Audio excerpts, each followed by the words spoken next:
Don't be so hard on yourself. And here you're going to get some understanding about this.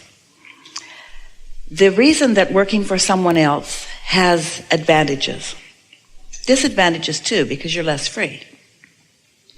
But the reason it has advantages is because usually, not always, but usually they already have some momentum going. So as you hear them, see them, talk to them, you're able to dovetail with the momentum that they already have going. And then you can do the more unique or specific things that they're asking of you.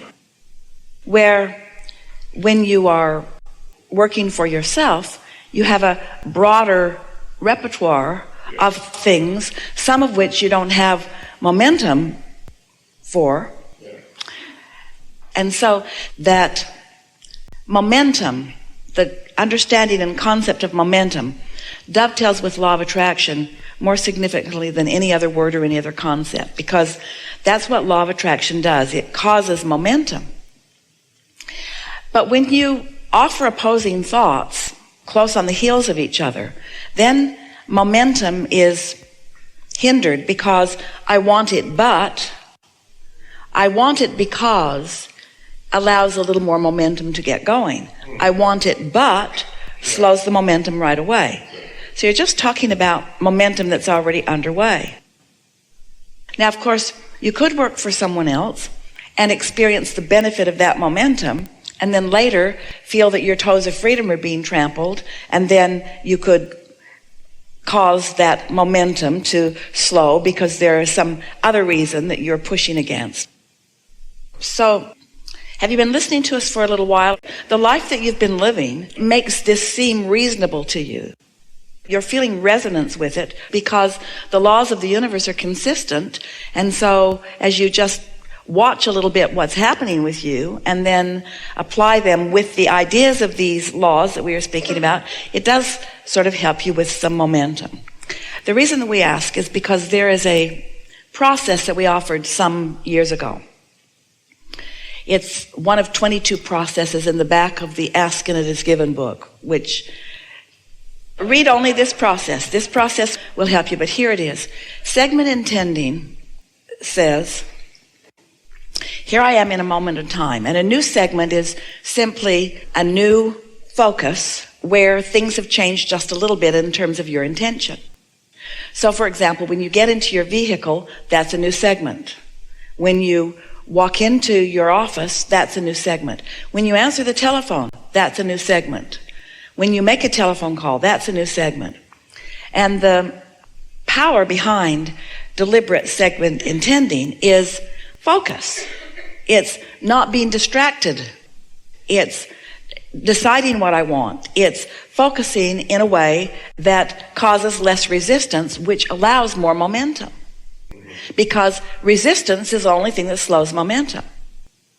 So, for example, let's say that you were going to talk about a big segment of your life, a major segment like living happily ever after. So you say, in this segment of my life, I intend to do things that feel good to me and focus upon things that feel good to me and criticize as little as possible and enjoy life. Now that's really general, but it's a big segment and there is momentum in that. So if you were to address your big feeling of living happily ever after once a day, just by saying, I intend to feel happy, and you'd get momentum going about that. Now, we know that you do that in just as significant of ways every day, because you are someone who revels in life, you are a natural appreciator, your creative juices flow and you really like it. So we're just offering you an example of a really general segment intending. Let's say that you are on your way to work and you're wanting to set the segment even before you get there. So you're saying, in this segment, while I'm driving or transporting myself to work, it is my intention to feel really good. It's my intention to breathe deeply and refresh myself as much as possible. It's my intention to be fueled and ready. It's my intention to be as clear as possible. It's my intention to be as kind and nice to the people that I'm interacting with as possible. And it's my intention to feel really good at the end of this day about how this day unfolded. Now, that's a really good segment intending, and it begins momentum that's already underway for you. But by making a statement like that each day as you're moving to work, that momentum gets stronger and stronger, so that thoughts that might resist it or thoughts that might flow in opposition to it are not as likely to get started because of the momentum that you're accomplishing with your deliberate thought.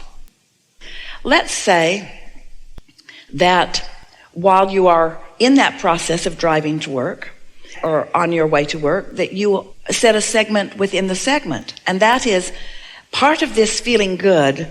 I like the idea of imagining or anticipating my own self-employment. And maybe that's as far as that goes on the first 2 or 3 or 4 or 5 or 10 segments.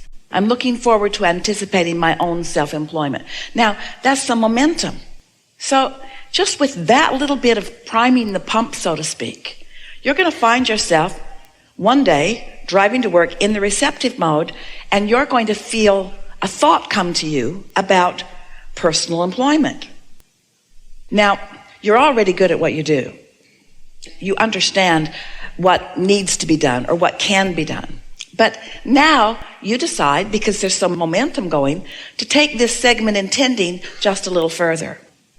And so you say to yourself, I like being fiscally responsible.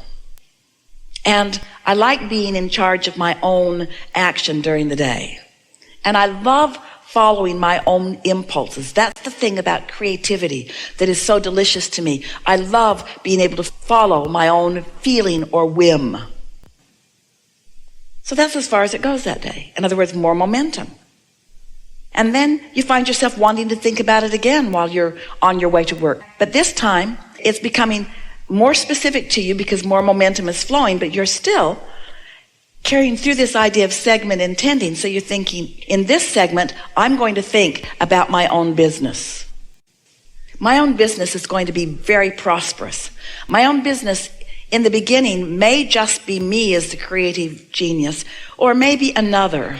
I like the idea of co-creation. I like the idea of collaboration. That may be as far as that goes, but you see how the momentum is going. Now, the next time you sit to segment intend relative to this, you may think, I'll need some financial backers, or I want some financial partners, or I'm looking forward to meeting the right people who want to invest in my idea. It's going to be fun to attract the fiscally responsible people who can do the details that I don't really want to do.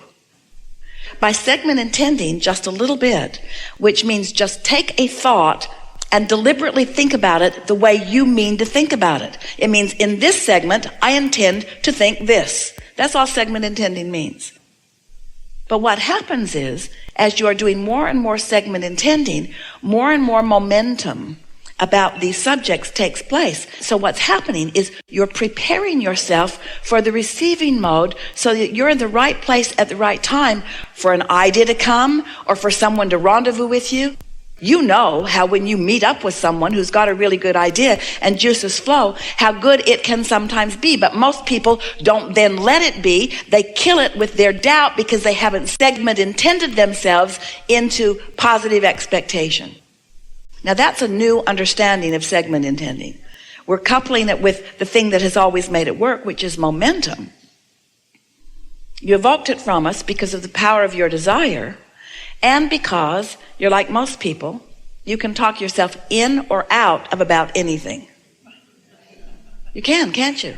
Segment intending is talking yourself in to alignment with source energy relative to a subject. I'm intentionally having these thoughts because most people who have negative thoughts about possibilities or derogatory thoughts about themselves or others are not doing it intentionally. No one starts a segment by saying, while I'm driving to work today, I'm going to be as hard on myself as possible. Nobody does negative segment intending. You do that by default. You do that because negative momentum is sweeping you. You get what we're getting at? So it's easy. So many people talk about most businesses fail within da-da-da-da-da-da, and it's, unless you've got really good backing, there's all that stuff that has been said to you or that you've picked up along your way that is in the way of any momentum. So almost as soon as the idea comes, it is contradicted by a belief. A belief is just a thought that you continue to think, and it is simply unnecessary. By deliberately segment intending, you will get the momentum going. Hear this. By deliberately segment intending, you will get the momentum of your desire moving fast enough within you that it does not matter what you have believed about that subject in the past. Powerful.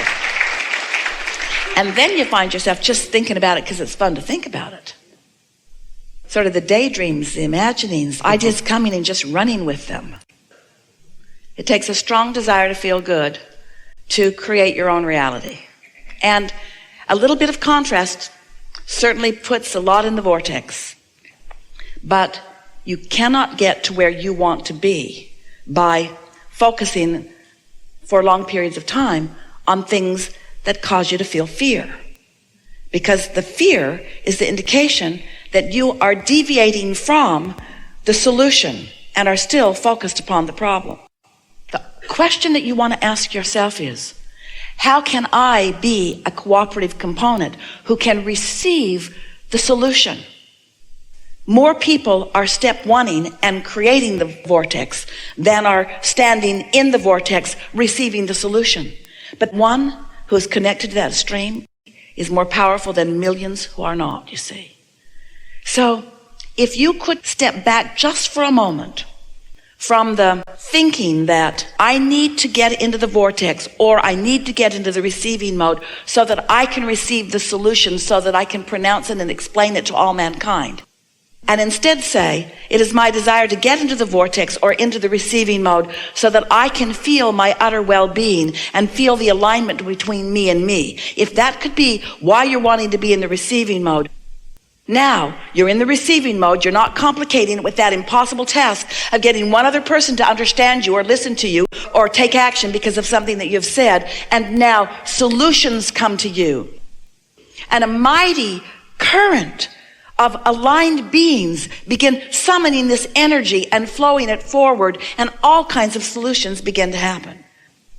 And you can stand ready for the solution ideas that will flow to you, along with millions of others who are standing ready for the solution.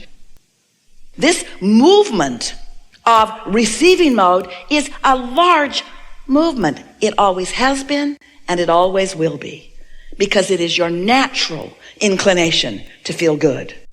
And it is so abhorrent when you feel hate. So what that's all about is humans often needing or wanting to see the manifestation before they can feel that way, because it feels sort of freaky. Others will accuse you of putting your head in the sand, not facing reality. And you need to know for sure that you're facing a vibrational reality, because when you face vibrational reality, you help bring the vortex forward into human experience. You just do. But if they can embarrass you into facing reality and trying to join a side, all the while depriving yourself of your true receiving mode and all of your replenishing energy, then you won't be able to sustain.